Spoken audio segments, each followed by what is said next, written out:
The elevator that skipped the 7th floor. I took the job because I was broke. Night security at an abandoned office building on the outskirts of town. The place used to be some kind of financial firm, shut down after a fire 10 years ago. Most of the upper floors were damaged, but the ground floor was relatively intact, just dusty and old. All I had to do was walk around a few times during the night, make sure no kids broke in, and write in a logbook every hour. It was supposed to be easy money. It was, at first. The first few nights were quiet. I brought coffee, listened to podcasts, walked my rounds.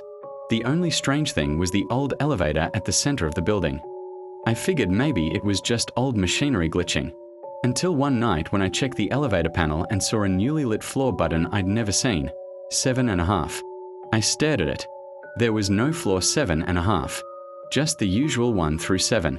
But that button glowed red. I pressed the open button to keep the doors open while I inspected, but the elevator started moving on its own, upward, creaking and groaning as if protesting. The display didn't show any number, just a flickering symbol. The doors opened into a completely empty hallway I had never seen before. The wallpaper was a faded blue-gray, peeling in long strips. There were no office doors, no emergency exit signs, just a long corridor stretching into darkness. The air was wrong, heavy, wet, like breathing inside someone else's lungs. Then I heard it, someone breathing right behind me. I spun around, no one there.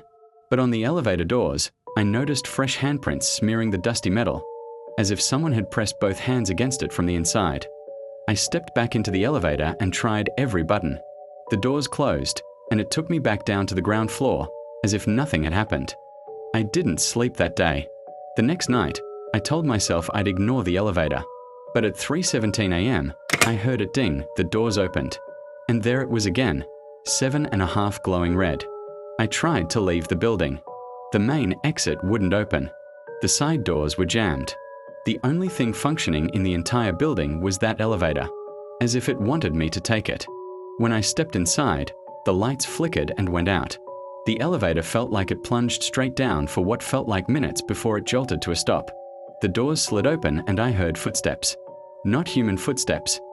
Wet, dragging, uneven.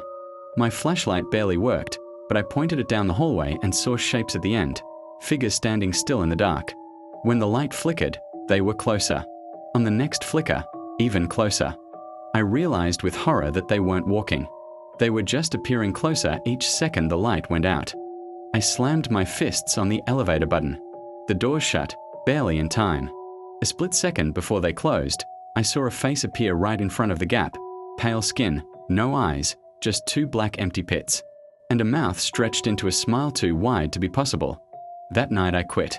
I never turned in my uniform, never asked for my last paycheck that I just ran.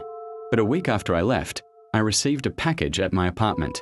No return address. Inside was an old elevator panel, with only one button still intact. The one marked 7.5.